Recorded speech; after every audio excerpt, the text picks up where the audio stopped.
Hello everyone, welcome to Internet Learning. Hope you all are doing well. So today we are going to start with a new chapter number 4 of class 6 history, and the chapter's name is What Books and Burials Tell Us.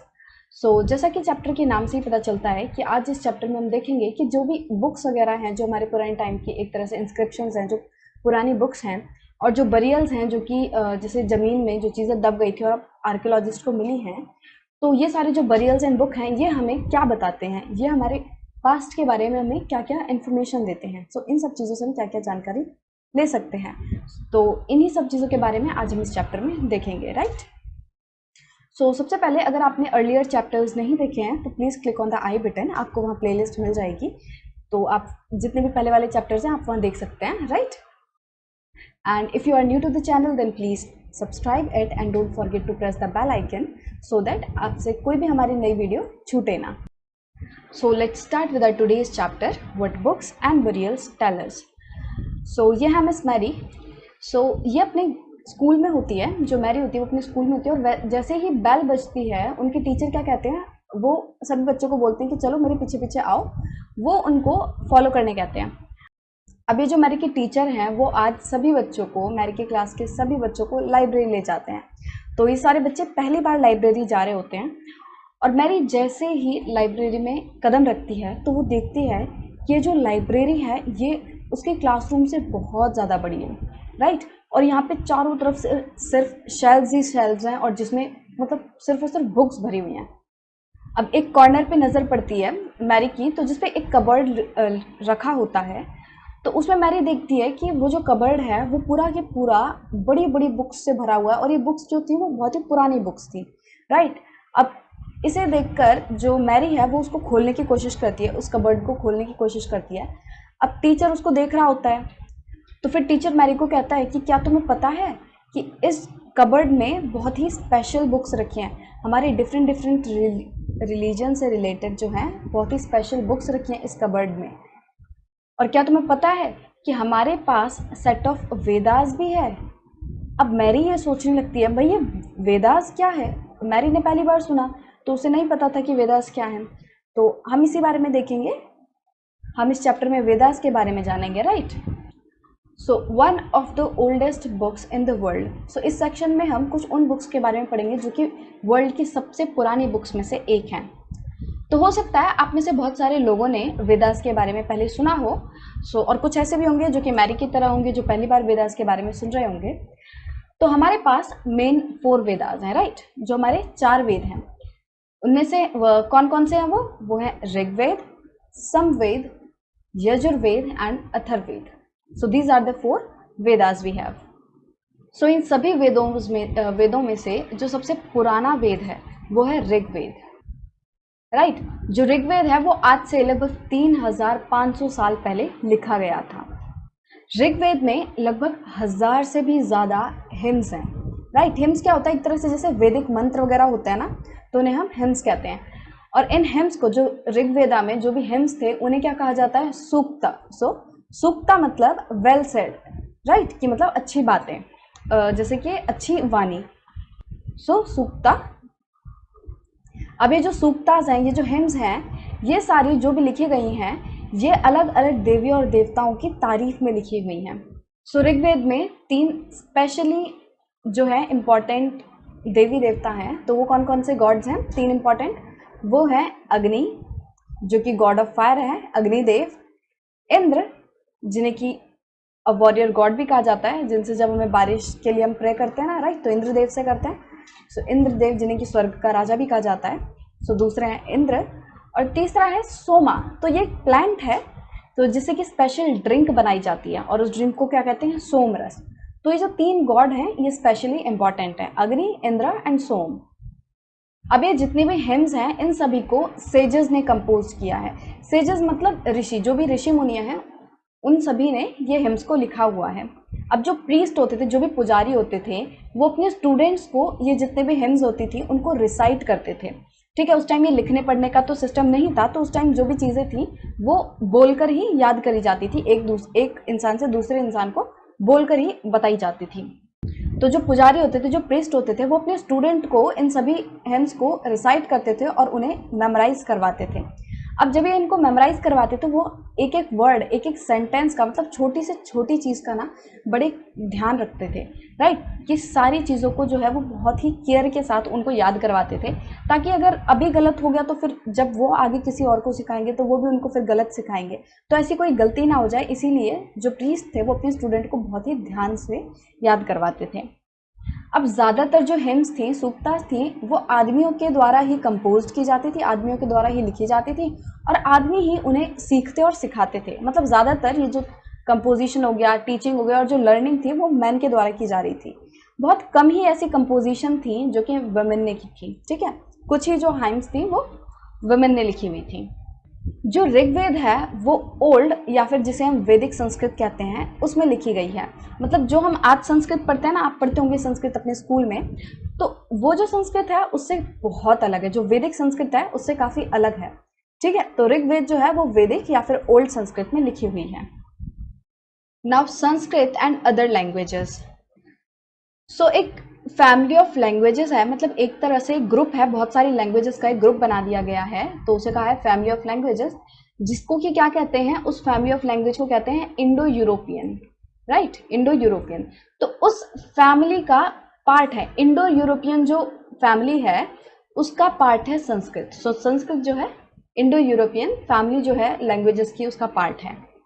सो कुछ Indian languages जैसे कि Assamese हो गई, गुजराती, हिंदी, कश्मीरी और सिंधी, और कुछ Asian languages हो गई जैसे कि पर्शियन, और बाकी जो यूरोपियन लैंग्वेजेस की बात करें जो कि French, English, German, Greek and Italian and Spanish जो है वो इस इंडो यूरोपियन जो फैमिली ऑफ लैंग्वेज है इससे बिलोंग करती हैं।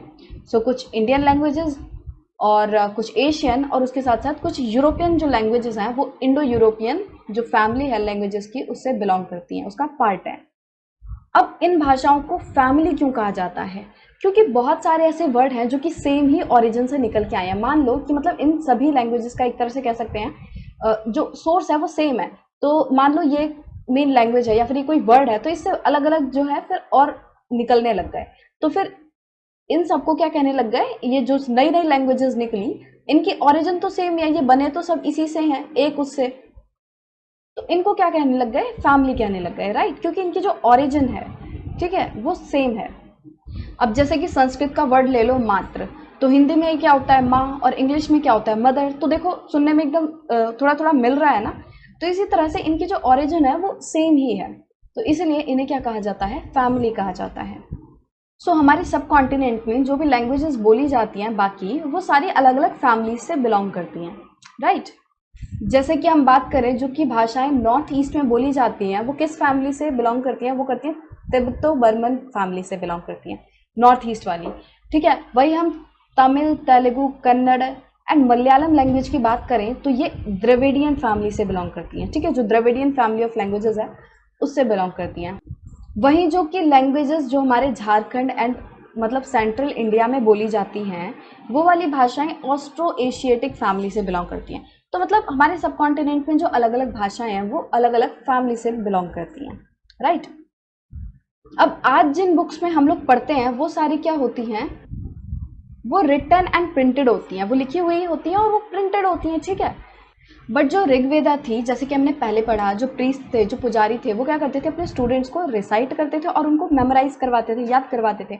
मतलब कि जो ऋग्वेदा थी उसको एक जनरेशन से दूसरे जनरेशन में सुनने और बोलने के थ्रू जो कला है हमारी, मतलब बोलकर और सुनकर एक जनरेशन से दूसरी जनरेशन में पास किया जाता था, राइट। और जब ऋग्वेद जो है फर्स्ट कंपोज हुई थी ओरिजिनली, जब उसे बनाया गया था तो उस टाइम उसे लिखा नहीं गया था तुरंत तुरंत, ऐसा नहीं था कि उसे बनाया और लिख लिया, ठीक है। बहुत सालों तक उसको पास ऑन किया गया रिसाइट एंड हर्डिंग के थ्रू, राइट। बट उसके बहुत सी सेंचुरीज बाद जब वो फर्स्ट कंपोज हुई थी उसके बहुत से सदियों बाद उसको लिखा गया, और आज से लगभग 200 साल पहले ही उसको प्रिंट किया गया, right. How historians study the Rigveda. So इस सेक्शन में हम देखेंगे कि जो हिस्टोरियंस थे उन्होंने ऋग्वेद को कैसे पढ़ा।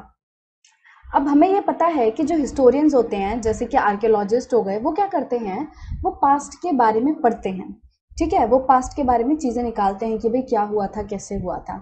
अब वो कैसा करते हैं, तो हमने पिछले चैप्टर में पढ़ा था कि क्या होता है कि उन्हें कोई भी एक्सकवेशन वगैरह में या फिर अलग अलग साइट्स पे उन्हें जो भी रिमेन्स मिलते हैं, चाहे वो प्लांट्स के रिमेन्स हो, एनिमल्स के रिमेन्स हो, ह्यूमंस के रिमेन्स हो, बिल्डिंग के रिमेन्स हो, जो भी पॉट वगैरह उस टाइम के लोग यूज़ करते थे, तो कोई भी ऐसी चीज़ों के जो रिमेन्स मिलते हैं, तो आर्कियोलॉजिस्ट क्या करते हैं, उन रिमेन्स को स्टडी करते हैं, उन्हें पढ़ते हैं और पास्ट के बारे में जानने की कोशिश करते हैं। पर इन सब के अलावा मतलब जो मटेरियल्स के रिमेन होते हैं, उनके स्टडी के अलावा भी जो आर्कियोलॉजिस्ट हैं वो क्या करते हैं, वो कोई रिटर्न सोर्स जो उन्हें मिला होता है ना, उसको एग्जामिन करते हैं, उसको पढ़ते हैं, उसकी स्टडी करते हैं और उससे जानने की कोशिश करते हैं कि किस तरह जो पास्ट में कोई इवेंट हुआ था या क्या क्या चीज़ें पास्ट में हुई थी। अब कुछ जो हिम्स हैं ऋग्वेदा में, वो डायलॉग्स की फॉर्म में है, मतलब कि जैसे दो लोग बातचीत कर रहे हो तो कुछ उस तरीके से है, ठीक है, डायलॉग्स की फॉर्म में है। तो ऐसे ही एक ऋग्वेद का यहाँ पे पार्ट दिया हुआ है यहाँ पे, तो इसमें एक सेज हैं, ऋषि हैं, विश्वामित्र, उनकी बातचीत दिखाई गई है दो नदियों के साथ, ठीक है, और उन नदियों को क्या है, वर्शिप किया जाता है एज गॉडेसेस, मतलब भगवान की तरह उन नदियों को पूजा जाता है। कौन कौन सी नदियां हैं, बीएस एंड सतलज। तो विश्वामित्र एंड बीएस एंड सतलज के बीच में कुछ डायलॉग्स जो है, कुछ बातचीत है, उसका यहाँ पे वर्णन है, right. Vishwamitra and the reverse, तो इस वाले पार्ट में क्या दिखाया गया है, विश्वामित्र और जो दो रिवर्स थे बीएस एंड सतलज, तो उनके बीच में कुछ डायलॉग्स दिखाए गए हैं। तो पहले विश्वामित्र क्या कहते हैं, oh rivers come down from the mountains like two swift horses, like two shining cows that lick their calves. अब इसका मतलब विश्वामित्र कह रहे हैं, ओ रिवर्स, कि तुम जो है माउंटेन से, पहाड़ों से दो तेज घोड़े जो कि मतलब एकदम तेज तेज चलते हैं, एकदम दौड़ते हुए घोड़ों की तरह तुम पहाड़ों से नीचे आती हो, तो मैं ऐसा लगता है कि जैसे तुम दो चमकती हुई गाय हो, मतलब एकदम शाइनिंग काव हो, जो कि अपने काव्स को लिक कर रही हो। अब हमें पता है कि जैसे जानवर हैं वो अपना प्यार कैसे दर्शाते हैं, वो जैसे लिक करते हैं अपने बछड़ों को, अपने जो उनके बच्चे होते हैं उन्हें लिक करते हैं और उससे वो अपना प्यार शो करते हैं, राइट। तो ऐसे ही वो कह रहे हैं कि तुम ऐसा लगता है जैसे दो शाइनिंग काव्स हो जो कि अपने काव्स को लिक कर रही हैं, मतलब अपने प्यार को दर्शा रही हैं उन्हें लिक कर कर, राइट। इसका मतलब यहाँ पर जो विश्वामित्र हैं वो सतलज और बीएस को घोड़ों से के समान बता रहे हैं और शाइनिंग काउज के समान बता रहे हैं, गाय के समान बता रहे हैं। अब इसका मतलब हम ये देख सकते हैं कि उस टाइम पर हॉर्सेस मतलब घोड़ों और काऊ की कितनी वैल्यू हुआ करती थी, उन्हें कितना पूजा जाता था। तभी तो जब जो विश्वामित्र हैं जो उनको पुकार रहे हैं, रिवर्स की पूजा करते समय उनको हॉर्स और काउस से संबोधित कर रहे हैं, राइट, उनके समान उन्हें बता रहे हैं। You move like chariots to the sea through the power of Indra. You are full of water and wish to unite with one another. फिर विश्वामित्र कह रहे हैं कि तुम एकदम रथ की तरह हो जो कि समुद्र की तरफ बढ़ रहे हैं, और वो जो रथ हैं वो किसकी हेल्प से चल रही हैं, वो इंद्र की पावर की वजह से चल रही हैं, उसकी हेल्प से चल रही हैं। और तुम्हारे अंदर पूरा पानी भरा है, मतलब तुम्हारे अंदर सिर्फ और सिर्फ पानी है और तुम एक दूसरे से जो है मिलना चाहती हो। You want to unite with one another, right. तो वो ऐसे जो बीएस और सतलज को एकदम से एक्सप्लेन कर रहे हैं कि वो किस तरह से हैं, राइट। अब रिवर्स क्या कहते हैं, we who are full of water move along the path the god have made for us, once we start flowing we can not be stopped, why do you pray to us O sage. अब नदी कह रही हैं कि हम जो कि पूरे पानी से भरे हुए हैं, हमारे अंदर सिर्फ और सिर्फ पानी पानी है, हम उस राह पर चलते हैं जो कि गॉड ने, जो कि भगवान ने हमारे लिए बनाया है, ठीक है। और हम जब एक बार बहना स्टार्ट होते हैं तो हमें कोई भी जो है रोक नहीं सकता। पर वो कह रहे हैं कि ओ सेज, ओ ऋषि, पर तुम हमारी प्रार्थना जो है, हमारी जो प्रेयर है वो क्यों कर रहे हो। फिर विश्वामित्र क्या कह रहे हैं, oh sisters please listen to me, the singer who has come from a distance with his chariots and carts, let your waters not rise above our axles so that we can cross safely. मतलब यहाँ विश्वामित्र कह रहे हैं कि ओ बहनों, उनको जो सतलज और बीएस है उन्हें बहनें कहकर पुकार रहे हैं कि ओ बहनों प्लीज मेरी बात सुनो, कृपया करके मेरी बात सुनो। The singer who has come from a distance, मतलब वो अपने आप को एक तरह से सिंगर बता रहा है, विश्वामित्र जो है अपने आप को सिंगर बोल रहे हैं कि एक गायक जो कि यहाँ तक चल के आया है अपने चैरियट्स एंड कार्ट्स के साथ, अपनी रथें और रथों के साथ, अपनी बैलगाड़ियों के साथ, मतलब सारे सामान के साथ यहाँ तक पहुंचा है, प्लीज अपने जो वाटर है, जो भी तुम्हारा पानी है, उसको हमारे एक्सल्स से ऊपर मत बढ़ने देना। एक्सल्स क्या होता है? एक्सल्स वो पार्ट होता है रथ का जो कि दो पहियों को जोड़ता है। सो मान लो कि जैसे एक ये व्हील है रथ का और ये व्हील है, ठीक है, राइट। तो इन दोनों व्हीलों को जो पार्ट जोड़ेगा, तो ये दो व्हील होगा, अब इनको ना एक पार्ट जोड़ता, राइट, आपने देखा होगा, जैसे ये जो है, ये वाला पार्ट जो इन दोनों व्हीलों को जोड़ रहा है, ये हो गया एक्सेल, राइट। तो ये हमारे एक्सेल से, वो विश्वामित्र कह रहे हैं कि हमारे जो ये एक्सेल है, इससे पानी जो है ऊपर मत जाने देना प्लीज, ताकि हम लोग आराम से तुमको पार कर पाएं। जो नदियां हैं उनको कह रहे हैं कि हम लोग, ताकि आपको आसानी से पार कर पाएं। फिर रिवर्स कह रहे हैं, we will listen to your prayer so that you can cross safely, कि ठीक है, हम तुम्हारी प्रार्थना को सुनेंगे ताकि आप आसानी से पार कर पाओ, क्रॉस कर पाओ। अब जैसे कि हमने इन डायलॉग्स में देखा, जो विश्वामित्र हैं वो कहते हैं कि हम यहाँ तक चलकर आए हैं अपने मतलब चैरियट्स एंड कार्ट्स के साथ, हम आपके यहाँ तक आए हैं, मतलब वो नदियों के पास आकर खड़े हो गए हैं और उनको बोल रहे हैं कि प्लीज़ अपने पानी को बढ़ने मत देना। इसका मतलब ये जो डायलॉग है, ये जो हिम है, वो कहाँ पे कंपोज हुई है? उस एरिया में कंपोज हुई है जहाँ पे ये नदियाँ फ्लो करती हैं, राइट। डायलॉग से इतना समझ आता है। तो जो हिस्टोरियंस हैं वो यही पॉइंट आउट करते हैं कि जो हिम है ऐसे एरिया में बनी है जहाँ से ये जो बियास एंड सतलज रिवर है वो फ्लो करते हैं। और ये जो डायलॉग्स हैं ये भी सजेस्ट करते हैं कि जो सेजेस थे, जो ऋषि थे, उस सोसाइटी में रहते थे, वो लोग हॉर्सेज एंड काउज की बहुत ज़्यादा वैल्यू करते थे, जैसा कि मैंने पहले आपको बताया। अब क्योंकि इसमें साफ पता चल रहा है जो विश्वामित्र है वो उनकी प्रेयर कर रहे हैं, उनकी पूजा कर रहे हैं, एक तरह से उनसे विनती कर रहे हैं। तो और उस टाइम वो क्या यूज़ कर रहे हैं? हॉर्सेज एंड काउज को यूज़ कर रहे हैं, उनको क्या कहते हैं, कंपेयर कर रहे हैं। जो नदियां हैं उनको हॉर्सेज एंड काउज से कंपेयर कर रहे हैं। इसका मतलब जाहिर सी बात है, उस टाइम पे उन लोगों के लिए जो हॉर्सेज एंड काउज थे वो बहुत ही ज़्यादा वैल्यूएबल एनिमल थे, ठीक है, वो बहुत ही ज़्यादा इंपॉर्टेंट थे उनके लिए। और इन बियास एंड सतलज रिवर्स के अलावा, जैसे कि इंदस रिवर हो गया, उसकी बहुत सारी ट्रिब्यूटरीज हो गई। ट्रिब्यूटरीज क्या होती हैं? वो छोटी छोटी नदियां जो बड़े रिवर में आके मिल जाती हैं, राइट। तो मैंने आपको ये बहुत बार बताया है। सो जैसे इंदस हो गया, उसकी ट्रिब्यूटरीज हो गई, और रिवर सरस्वती हो गया। तो इन सारे रिवर्स का नाम भी जो है हिम्स में बहुत बार आया है। जबकि जैसे कि रिवर हो गई गंगा एंड यमुना, इनका एक आध बार ही हिम्स में नाम आया है। ये जो सूक्ता है इनका ज़्यादा बार नाम नहीं आया, गंगा और यमुना का। जबकि जो इंदस हो गए, उसकी ट्रिब्यूटरीज हो गई, सरस्वती हो गई, तो इनका बहुत बार नाम आया। इसका मतलब ये इस वाले एरिया की ही बात हो रही है ज़्यादातर, जहाँ पे ये सारी नदियाँ बहती हैं, जहाँ पे इंदस रिवर बह रहा है, जहाँ पे सरस्वती नदी है, जहाँ पे बेसिन सतलज है। तो ये उस वाले एरिया में ये जो हिम्स हैं ये कंपोज की गई होंगी। तो अब इससे आपको क्या पता चलता है? देखो, इतने से जो डायलॉग था उससे हमें कितनी सारी जानकारियां पता चल गई कि ये किस एरिया की बात हो रही होगी, ठीक है, और वहाँ पे कैसे गाय और घोड़ों की वैल्यू की जाती थी। इस टाइम पे रथ थी, चैरियट्स थे, बैलगाड़ी थी, ठीक है, इन सारी चीज़ों का जो है हमें पता चलता है। तो इसी तरह जो राइटिंग्स हैं उनकी हेल्प से जो हिस्टोरियंस हैं वो बहुत सारी जो है इन्फॉर्मेशन पता लगा सकते हैं पास्ट के बारे में, ठीक है। तो ये एक एग्जाम्पल था कि किस तरह आपको जो हिस्टोरियंस हैं उनको जो भी राइटिंग्स वगैरह हैं उनसे किस तरह नॉलेज मिल पाती है, या वो किस तरह पास्ट के बारे में जान पाते हैं। Now look at this picture. ये जो पेज है ये ऋग्वेद के एक मैन्यूस्क्रिप्ट का पेज है, राइट। अब मैन्यूस्क्रिप्ट्स क्या होती हैं? याद करो, हमने फर्स्ट चैप्टर में मैन्यूस्क्रिप्ट एंड इंस्क्रिप्शंस के बारे में जाना था। तो मैन्यूस्क्रिप्ट्स वो स्क्रिप्ट्स या फिर वो राइटिंग्स होती हैं जो रिलेटिवली सॉफ्ट सरफेस पे लिखी जाती हैं, जैसे कि पाम लीफ हो गए, या फिर किसी ट्री की बार्क हो गई, राइट। सो ये ऋग्वेद की एक मैन्यूस्क्रिप्ट का पेज है।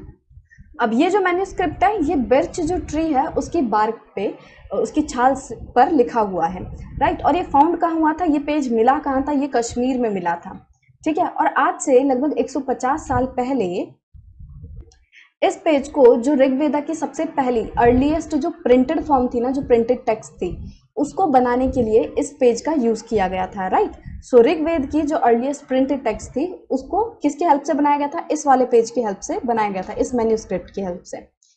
और इसी मैन्यूस्क्रिप्ट की हेल्प से जो ऋग्वेद है उसकी इंग्लिश में ट्रांसलेशन की गई थी, राइट। और अब ये मैन्यूस्क्रिप्ट कहाँ पर है? ये मैन्यूस्क्रिप्ट पुणे, जो कि महाराष्ट्र में है, वहां की एक लाइब्रेरी में अच्छे से प्रिजर्व्ड है, राइट। सो यहाँ मैप में देखो, जो विश्वामित्र एंड रिवर्स के बीच का जो डायलॉग है, हम कह रहे हैं ना वो यहाँ वाले एरिया का है जहाँ सुतलज और बियस रिवर है। तो देखो ये रही सुतलज रिवर और ये रही बियस रिवर, और इसके अलावा हमने ये भी पढ़ा कि हिम्स में इंदस रिवर और उसकी ट्रिब्यूटरीज की भी बात आती है, उसका भी जिक्र किया जाता है। इसका मतलब ये जो पूरी हिम्स वगैरह ये जो डायलॉग था वो किस एरिया की बात हो रही है, वो इस वाले एरिया की बात हो रही है, राइट। तो इसी तरह हमें मैन्यूस्क्रिप्ट से इन राइटिंग से बहुत सारी चीजें जानने मिलती हैं पास्ट के बारे में, ठीक है। So this was an example of that. Cattle, horses and chariots. So in this section we will learn कि जो कैटल होती हैं, हॉर्सेस होती हैं और चैरियट्स हैं, इनकी क्या वैल्यू थी उस टाइम पर, जिस टाइम पर जो ऋग्वेद थी वो कंपोज हुई थी, ओके। सो ऋग्वेद में आपको कैटल्स के लिए, चिल्ड्रन स्पेशली जहाँ पे बात करें सन की, बेटे की, एंड हॉर्सेस घोड़ों के लिए, मतलब जो गाय भैंस हो गई, बेटे हो गए, स्पेशली बेटे, एंड हॉर्सेस घोड़े हो गए, तो इन सब के बारे में आपको बहुत सारी प्रेयर्स देखने मिलेंगी, राइट, बहुत सारी प्रार्थनाएं देखने मिलेंगी ऋग्वेद में। अब घोड़ों का क्या किया जाता था, उनको चैरियट्स माने रथ से, आपने देखा होगा रथ के आगे घोड़ों को बांध दिया जाता है ना, और फिर घोड़े चलते हैं तो फिर रथ अपने आप चलती है, राइट। तो जो रथ होती है उससे घोड़ों को बांध दिया जाता है, और फिर इन चैरियट्स को बैटल्स में यूज किया जाता है, लड़ाई में यूज किया जाता है। अब वो लड़ाई किस लिए लड़ी जाती थी, वो कैटल्स को कैप्चर करने के लिए करी जाती थी, क्योंकि हम देख रहे हैं कि जो कैटल्स थी उनका भी बहुत ज्यादा इंपॉर्टेंस थी उस टाइम पर। तो लड़ाइयाँ किस लिए होती थी, कैटल्स को कैप्चर करने के लिए, जो भी उनके गाय भैंस जो पशु होते थे उनको कैप्चर करने के लिए बैटल्स लड़ी जाती थी। और बैटल्स हो सकता है उसके बाद लैंड को अपने कब्जे में करने के लिए लड़ी जाती हूँ, कि भाई जैसे लैंड का एरिया कैप्चर करने के लिए। अब लैंड के लिए क्यों लड़ते होंगे, क्योंकि लैंड पे ऐसी लैंड होगी जहाँ पे पैस्चर अच्छा हो, मतलब कि जो भी कैटल्स होते हैं उनके लिए जो खाना होता है, जो घास फूस होती है, वो अच्छी घास वाली लैंड हो, वहाँ पे क्रॉप्स जो है वो अच्छे से उगाई जा सकें, और मतलब जहाँ पे आसानी से एकदम पक जाए जो भी क्रॉप्स वगैरह, तो मतलब अच्छी लैंड होगी वो, तभी तो लोग उसके लिए लड़ेंगे, किसी बंजर जमीन के लिए थोड़ी लोग लड़ेंगे। तो ऐसी जमीन जहाँ पे अच्छे से पैस्चर हो, अच्छी क्रॉप उग पाए। और इसके अलावा जो बैटल्स है वो वाटर के लिए भी लड़ी जाती होंगी, राइट, और इसके अलावा पीपल्स को कैप्चर करने के लिए भी, ठीक है, लोगों को बंदी बनाने के लिए भी जो बैटल्स थी वो लड़ी जाती थी। अब बैटल्स में जो भी इनको वेल्थ मिलती थी, जो भी ये लोग चीजें जीतते थे, उनका कुछ हिस्सा तो जो लीडर्स थे, जो लड़ाई में जो लीडर्स थे वो अपने पास रख लेते थे, कुछ हिस्सा प्रीस्ट को दे दिया जाता था, जो पुजारी वगैरह होते थे। हम ये भी देख रहे हैं कि जो प्रीस्ट होते हैं, जो ब्राह्मण्स होते हैं, जो पुजारी वगैरह होते हैं, उनकी हमने शुरू से ही देखा कि काफी ज्यादा वैल्यू की जाती है सोसाइटी में, राइट, उस टाइम से। और जो भी बाकी बचता था वो नॉर्मल पीपल्स में डिस्ट्रीब्यूट कर दिया जाता था। और कुछ जो वेल्थ होती थी वो सेक्रीफाइसेस परफॉर्म करने के लिए, मतलब कि हम यजनास कहते हैं या फिर यज्ञ कहते हैं जिसे, तो जो आहुति वगैरह देते हैं ना, सेक्रीफाइस करते हैं अलग अलग चीज़ों का, तो हम क्या करते हैं जैसे यजनास में कि फायर होती है ना, जैसे अग्निकुंड होता है और उसमें हम फिर आहुति देते हैं, नहीं करते स्वाहा करके, ठीक है। तो ऐसे सेक्रीफाइस करने के लिए भी कुछ वेल्थ को यूज किया जाता होगा। अब ये जो यजनास होते थे वो गॉड्स एंड गॉडेसेस के लिए होते थे, देवी देवताओं के लिए होते थे। और जो ऑफरिंग्स देते थे, वो जो आहुति देते थे, वो घी की हो सकती है, ग्रेन की देते होंगे, और इसके अलावा वो कुछ कुछ केसेस में एनिमल्स की भी आहुति देते थे, राइट। ज्यादातर जो मैन थे वो इन बैटल्स में, इन वॉर्स में पार्ट लेते थे।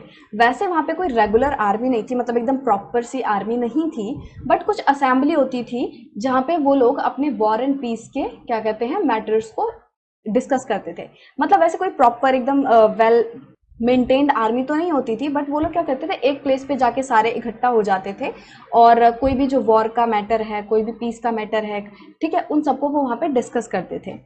और इन्हीं असेंबलीज में वो लोग अपने लीडर्स को चूज करते थे, अपने नेताओं को चूज करते थे, जो कि उनकी कम्युनिटीज को आगे लीड करेगा, राइट।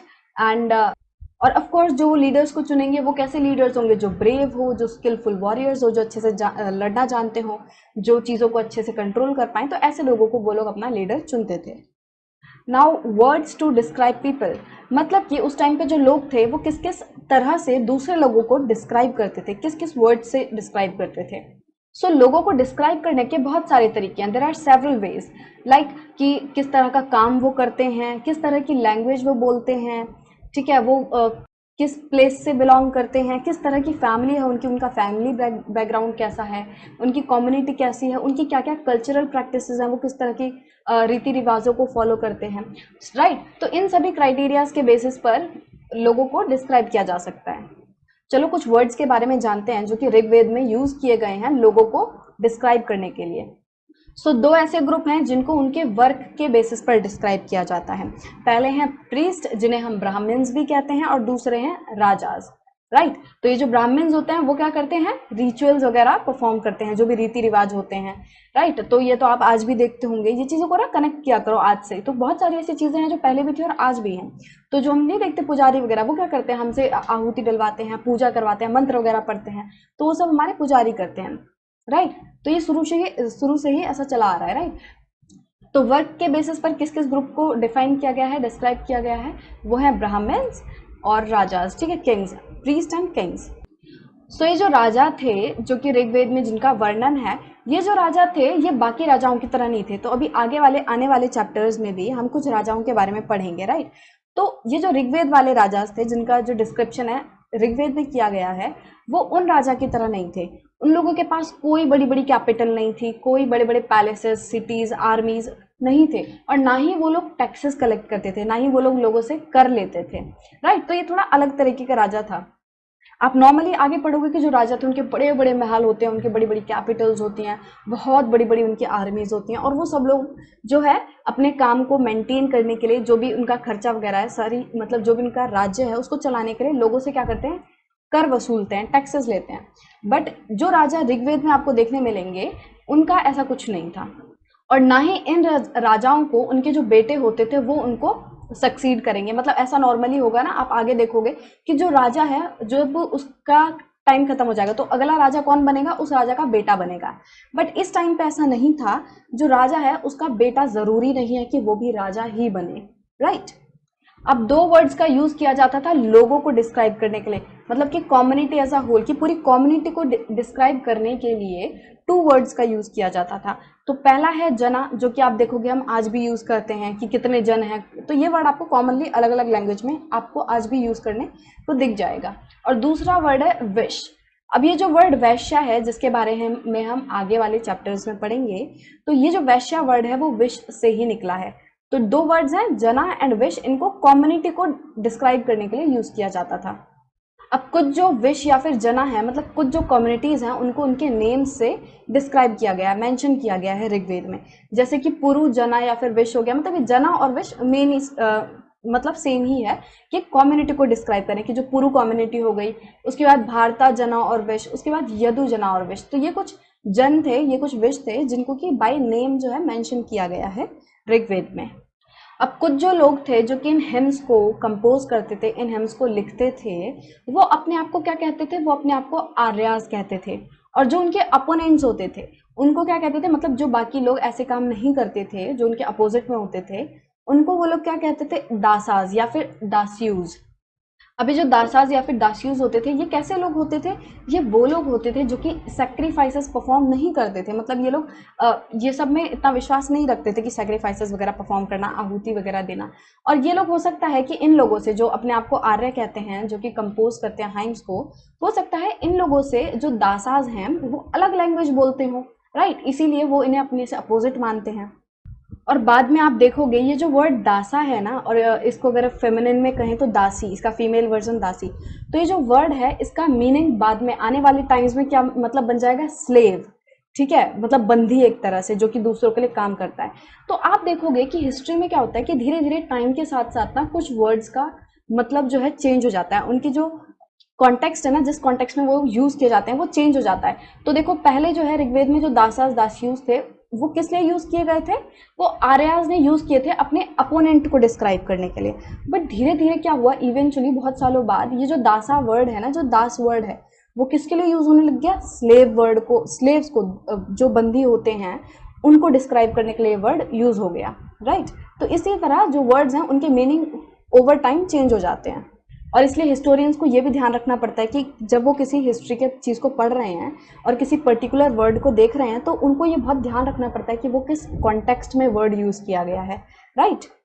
अब स्लेव्स कौन होते हैं? स्लेव्स वो मैन एंड वुमेन होते हैं जिनको वॉर में, जिनको बैटल्स में कैप्चर कर लिया जाता है, बंदी बना लिया जाता है, उनको उनके ओनर को की प्रॉपर्टी माना जाता है। मतलब जिन लोगों ने उनको बंदी बनाया है ना, अपने कब्जे में लिया है, माना जाता है कि ये जो मैन एंड वुमेन है वो उनकी प्रॉपर्टी हैं और वो जो चाहे वो उन लोगों से, इन लोगों से, अपने बंदियों से काम करवा सकते हैं, राइट। तो इस तरह माना जाता है कि जो ओनर है वो अपने स्लेव से जो मर्जी काम ले सकता है।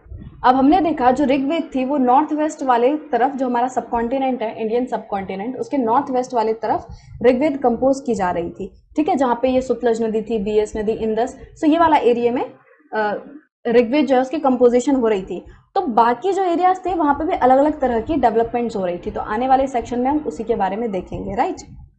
Silent sentinels, the story of megaliths. So silent मतलब शांत, एंड सेंटिनल्स मतलब एक तरह से जो गार्ड वगैरह होते हैं, जो एकदम खड़े रह के देखते रहते हैं सारी चीजें कि सब कुछ सही चल रहा है या नहीं, तो उन्हें कहते हैं सेंटिनल्स, राइट। सो शांत एक तरह से जो गार्ड वगैरह होते हैं, शांत guard. The story of megaliths, तो स्टोरी ऑफ मेगालिथ्स, मेगालिथ्स मतलब कि बड़े बड़े पत्थर। तो एक तरह से यहाँ पे पत्थरों को एक तरह से गार्ड की तरह डिस्क्राइब किया गया है। तो इस सेक्शन में हम देखते हैं कि किस बारे में बात कर रहे हैं, राइट। अब सबसे पहले ये फोटो देखो और आपको ये जो बड़े बड़े पत्थर दिख रहे हैं ना चारों तरफ, राइट। सो ये जो सारे पत्थर हैं इनको क्या कहते हैं? मेगालिथ्स, और इनका लिटरल मीनिंग क्या है? Big stone, right. सो ये देख रहे हो ना कितने अच्छे से अरेंज्ड है, एकदम सर्कुलर मैनर में। तो उस टाइम पे जो लोग थे वो बरियल साइट्स को मार्क करने के लिए इन मेगालिथ्स का यूज करते थे, कि मतलब वो एक बरियल साइट थी और उसके चारों तरफ वो लोग पत्थर लगा दिया करते थे इस तरह बड़े बड़े, और उससे पता चलता था कि ये हाँ कोई बरियल साइट है, राइट। अब ये जो प्रैक्टिस थी मेगालिथ्स को बरियल साइट्स के चारों तरफ लगा देने की, ये जो प्रैक्टिस थी वो लगभग 3000 साल पहले शुरू हुई थी, और ये डेक्कन वाले एरिया में, south India, north east and Kashmir वाले एरिया में काफ़ी यूज़ की जाती थी। सो यहाँ मैप में देखो कुछ इंपॉर्टेंट मेगालिथ साइट्स जो हैं मार्क की हुई हैं, ये ब्रह्मगिरी और यहाँ पे अधिचनलोर, राइट। सो ये दो इंपॉर्टेंट मेगालिथ साइट्स हैं। अब कुछ जो मेगालिथ साइट्स थी वो तो ऊपर सरफेस पे दिख जाती थी, जैसे इस तरह जो पत्थर हैं वो ऊपर ऊपर दिख जाते थे, और बाकी जो ज्यादातर मेगालिथ बरियल्स थे, मतलब कि ऐसे बरियल्स जिनके चारों तरफ बड़े बड़े पत्थर लगाए गए हैं, वो आपको अंडरग्राउंड देखने मिलते थे, राइट। वो ग्राउंड के अंदर होते थे। अब कभी कभी आर्कियोलॉजिस्ट को इस तरह के सर्कल दिख जाते थे बड़े बड़े पत्थरों के, या फिर कहीं कहीं पर सिर्फ एक सिंगल बड़ा सा स्टोन जो है वो रखा रहता था। अब ये सब जो इंडिकेट करते थे वो यही इंडिकेट करते थे कि नीचे जो है, जहाँ पे ये पत्थर है, वहां पे क्या है? एक बरियल साइट है।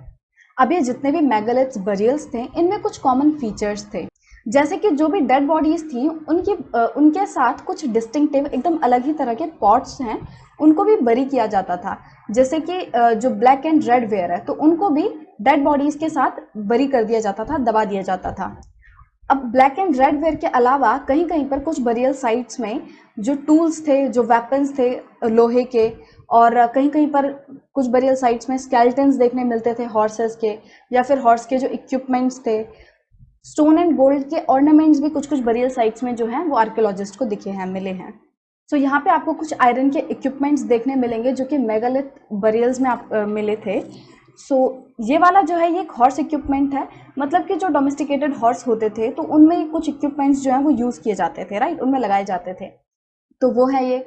और ये एक्सेस है, एक्सेस जैसे कुल्हाड़ी होता है ना, ऊपर लकड़ी होती है और नीचे ये लोहे के कुछ इस तरह के होते हैं, तो इनकी लकड़ी तो भी हो सकता है सर्वाइव नहीं की होगी, तो बट ये लोहे का जो आयरन के इक्विपमेंट है वो रह गए हैं एक्सेस का। और ये जो है ये डैगर है, डैगर मतलब कि जैसे छुरा होता है ना, खंजर, हथियार की तरह यूज किया जाता है, तो ये एक चाकू है जिसको हथियार की तरह यूज किया जाता है, इससे सब्जियां वगैरह नहीं काटा जाता, राइट। सो ये भी एक मेगालिथिक बरियल्स में से मिला है। Finding about the social differences, मतलब कि इस सेक्शन में हम ये देखेंगे कि जो आर्कियोलॉजिस्ट थे उन्हें किस तरह पता चलता है कि उस टाइम के लोगों में कुछ सोशल डिफरेंसेस थे। तो जैसा कि मैंने आपको पहले पिछले वाले जो सेक्शन था उसमें बताया कि जो मेगालिथिक बरियल्स थे उनमें क्या होता था कि किसी भी डेड बॉडी के साथ कुछ सामान भी दबा दिए जाते थे। अब आर्कियोलॉजिस्ट ये मानते हैं कि प्रोबेबली जो ऑब्जेक्ट होता था जो डेड बॉडी के साथ बरी किए जाते थे वो उस इंसान के ही होते होंगे जिसकी डेथ हुई है। तो क्या होता होगा कि जब किसी की डेथ होती होगी तो जो भी उससे रिलेटेड सामान है तो वो भी उसके साथ ही बरी कर दिया जाता होगा। आर्कियोलॉजिस्ट ये मानते हैं। अब कुछ साइट्स में क्या देखा आर्कियोलॉजिस्ट ने कि वहां पे ज्यादा सामान है, और जबकि दूसरी साइट्स में जो है जो बरियल्स थे उनमें इतना ज्यादा सामान नहीं है। अब ब्रह्मगिरी जो है, अब सबसे पहले ये देखो ब्रह्मगिरी कहाँ है। So here is Brahmagiri. So ये एक मेगालिथिक साइट है। तो यहाँ पे आर्कियोलॉजिस्ट ने क्या देखा, उसके वहां पे एक बरियल मिला जिसमें स्केलेटन के साथ साथ 33 गोल्ड बीड्स मिले, 2 स्टोन बीड्स मिले, 4 कॉपर की बैंगल्स मिली और एक कॉन्च सेल मिला। कॉन्च सेल मतलब कि शंख, राइट। अब वहीं आर्कियोलॉजिस्ट को एक दूसरी बरियल साइट मिली जिसमें जो स्केलेटन था उसके साथ सिर्फ और सिर्फ कुछ पॉट्स ही दबे हुए थे। अब इससे ये पता चलता है कि वहां पे जो लोग जो बरी हुए हैं उनके स्टेटस में कुछ ना कुछ डिफरेंस था, राइट। तभी तो जो बंदा यहाँ पे जो ब्रह्मगिरी वाला जो स्केलेटन मिला, जो बरियल साइट मिली, उसमें इतनी सारी चीजें दबी हुई मिली कि 33 गोल्ड बीड्स मिले, स्टोन बीड्स मिले, इतना कुछ मिला। और जबकि दूसरी साइड थी उसमें सिर्फ कुछ पॉट मिले। तो इसका मतलब वो जो लोग थे जिनकी डेथ हुई उनके स्टेटस में कुछ ना कुछ डिफरेंस होगा। कुछ रिच होंगे, कुछ पुअर होंगे, कुछ जो है वो चीफ्स होंगे, मतलब कि लीडर्स होंगे, बाकी उनके फॉलोअर्स होंगे। तो इस तरह सोशल डिफरेंसेस हमेशा किसी ना किसी सोसाइटी में, मतलब किसी भी सोसाइटी में सोशल डिफरेंसेस किसी ना किसी तरह के होंगे ही होंगे।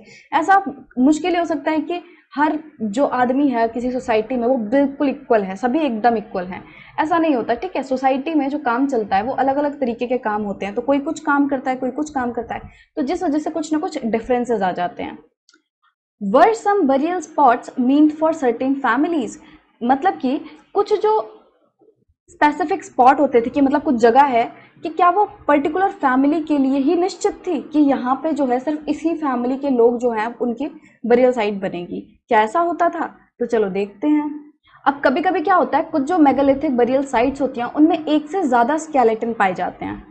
अब इससे ये इंडिकेट होता है कि जो लोग थे, हो सकता है वो सेम फैमिली से बिलोंग करते हों, वो सेम ही फैमिली के हों, उन्हें एक ही जगह पर सेम ही प्लेस में जो है बरी कर दिया जाता हो।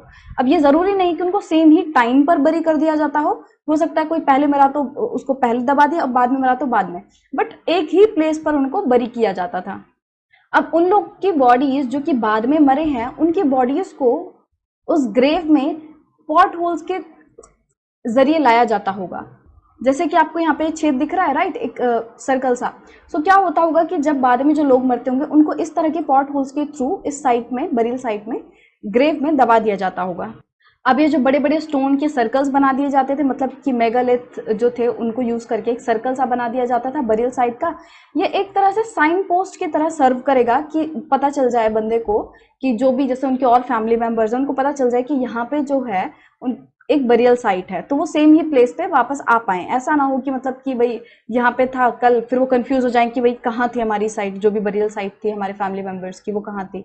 तो इस तरह की कंफ्यूजन ना हो जाए, इस तरह ये जो मेगालिथ्स थे वो एक तरह से साइन पोस्ट की तरह काम करते हैं।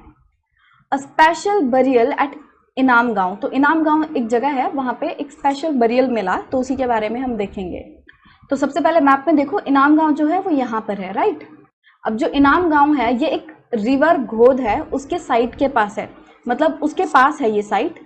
और घोद रिवर क्या है, वो जो भीमा नदी है उसका ट्रिब्यूटरी है। अभी जो इनाम गांव है यहाँ पे लोग लगभग 3600 से लेकर 2700 ईयर्स अगो पहले से रह रहे हैं, राइट। अब यहाँ पे क्या होता था, जनरली जो अडल्ट होते थे उनको ग्राउंड में बरी कर दिया जाता था, उनको एकदम सीधा लिटा दिया जाता था और उनके जो हेड है वो नॉर्थ तरफ होता था, राइट।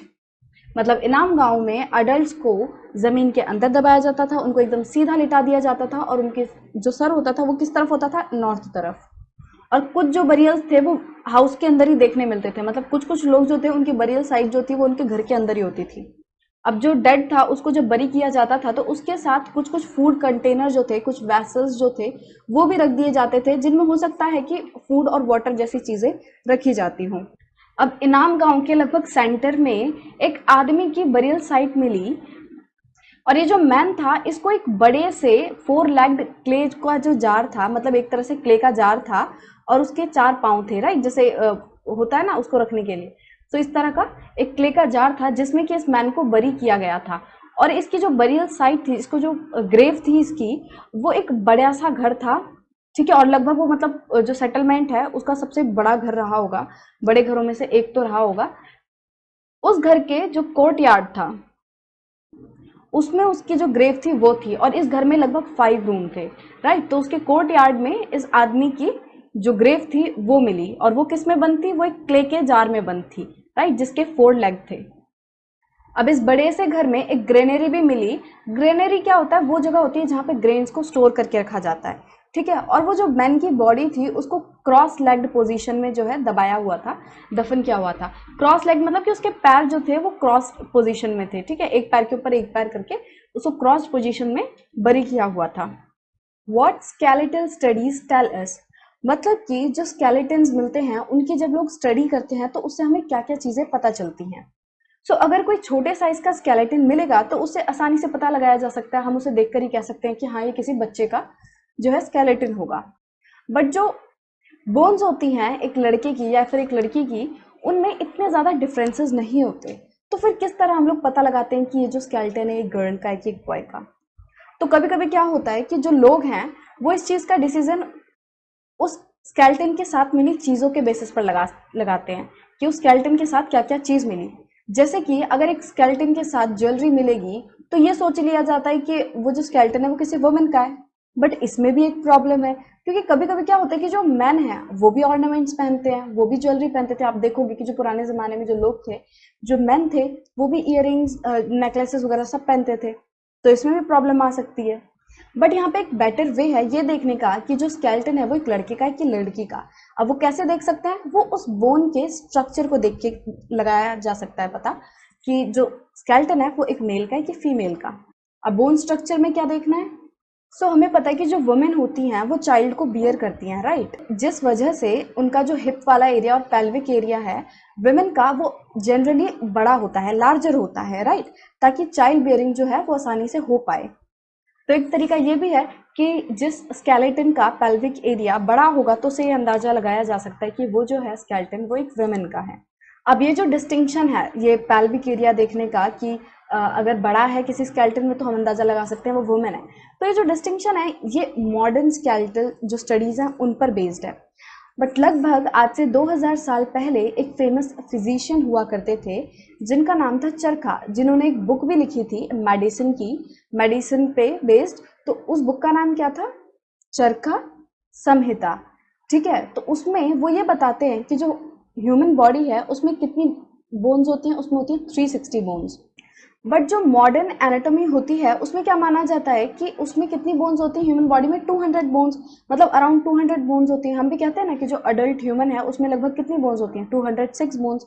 बट ये जो नंबर है जो कि चरखा ने बताया था वो तो बहुत ज्यादा, वो तो 360 बोन्स बता रहे हैं।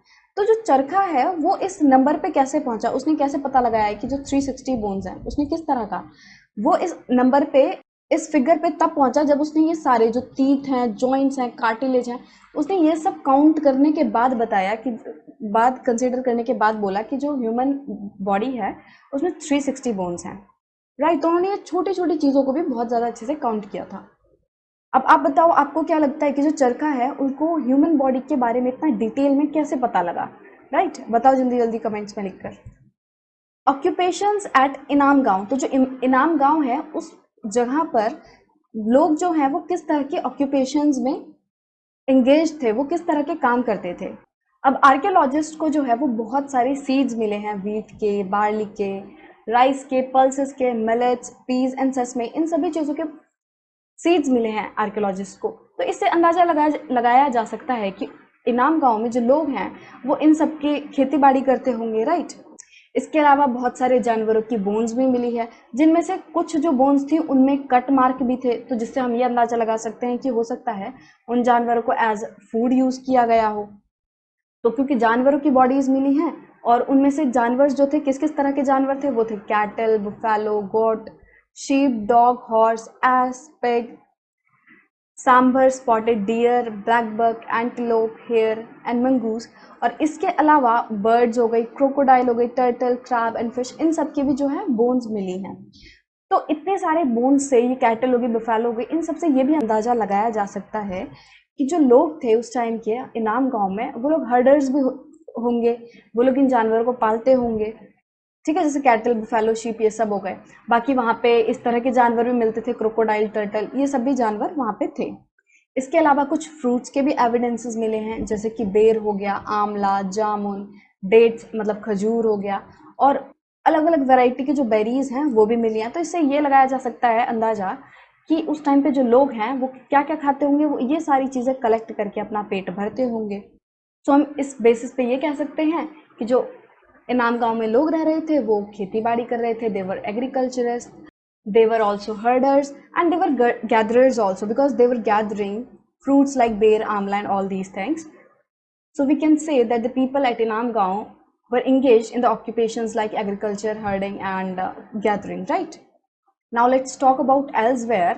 So आज से लगभग 3500 years पहले चाइना में एविडेंसेस मिले थे फर्स्ट राइटिंग के, मतलब जो पहली सबसे पहली राइटिंग्स थी, जो राइटिंग के सबसे पहले एविडेंसेस थे वो चाइना में मिले।